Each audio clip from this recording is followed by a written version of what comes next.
New Secretary of State Rubio affirms ironclad U.S. commitment to Philippines. Ito ay balita ng ABS-CBN, dated January 23, 2025. Ito po ay nangyari nung i-elect pa lang niya, i-inaugurate pa lang ni President Donald Trump.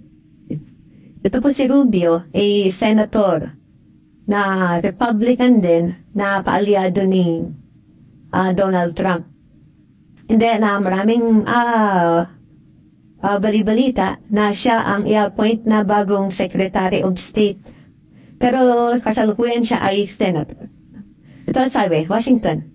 U.S. Secretary of State Marco Rubio said Wednesday the United States under President Donald Trump remained committed to the Philippines' defense as tensions simmer with Beijing in the South China Sea. Okay, so committed daw po ang gobyerno ni Donald Trump sa pagdidepend ng Philippines laban sa tensyon ng Beijing sa South China Sea. Ito po ay contrary o kontra doon sa sinasabi ng mga DDS na pag na-elect si Donald Trump, iiwan na niya ang Pilipinas. Bahala ng Pilipinas sa kanyang sarili. Pero ito po, sinasabi ni Rubio na magiging Secretary of State.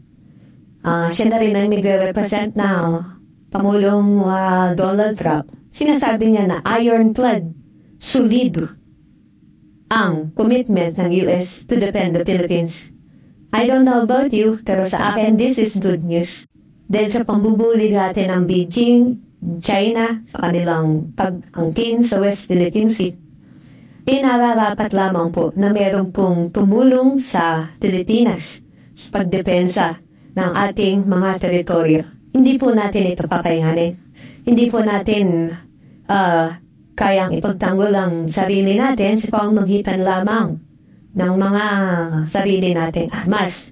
So ito po ay nakakatuwang balita na ito ay naging commitment ng President ng US na si Donald Trump. Sinabi pa dito ni Rubio na Rubio, long-time hope on China, discussed the dangerous and destabilizing actions in the South China Sea by Beijing, formerly known as the People's Republic of China. Secretary Rubio conveyed that the PRC's behavior undermines regional peace and stability and is inconsistent with international laws, Bruce said. Ito sinasabi, yung mga ginagawa ng China dun sa West Philippine Sea, ina-undermine, binibigyan ng problema at nagiging cause ng destabilization dun sa West Philippine Sea na area na yon. Kasi kung ano naman yung mangyari dun sa area na yon, passage kasi ng mga barkong yan apektado rin yung China. Apektado rin ang Taiwan, I mean. Kasi yung Taiwan kasi pinoprotektahan din ng US. Ngayon, kung may problema dun sa West Philippine Sea, masapop yun, masapop tayo ng China. Magkakaroon tayo ng problema din sa security. Mahirapan din ng US to defend Taiwan kasi hindi makapunta rin yung mga barkong pangdepensa ng US para sumaklolo din sa Taiwan.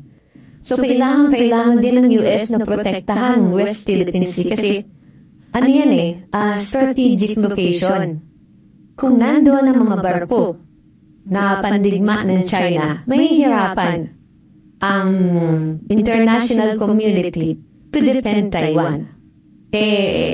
Nagiging issue nga ngayon na maaari daw sakupin ng China ang Taiwan. Kaya nga pinapalibutan sila ng pandigma rin ng barko ng China.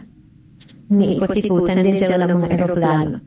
So, committed talaga ang US to defend the Philippines.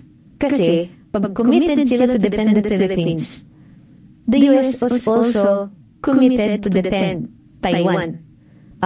Kailangan natin yan dito sa marami pa naman na in-export na electronics na sa Taiwan. So, ayun. Committed ang US under President Donald Trump.